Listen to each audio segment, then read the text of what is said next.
আমি এই হাদিসটির প্রেমে পড়ে গেছি।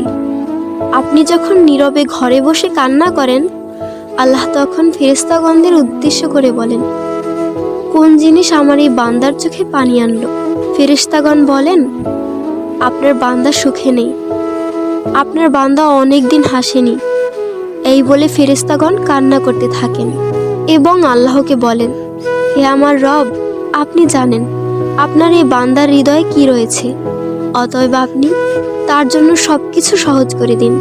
আল্লাহ বলেন, আমার এই বান্দা এমন কিছু জীবন থেকে হারিয়ে ফেলেছে যা সে অধিক ভালোবেসেছিল। অতএব আল্লাহ বলেন, আমি শপথ করছি, আমার বান্দা তার জীবন থেকে যা হারিয়েছে এর চেয়ে উত্তম জিনিস তাকে এনে দেব, যা দেখে দুনিয়া ও আখিরাতের সবাই বিস্মিত হবে। আলহামদুলিল্লাহ।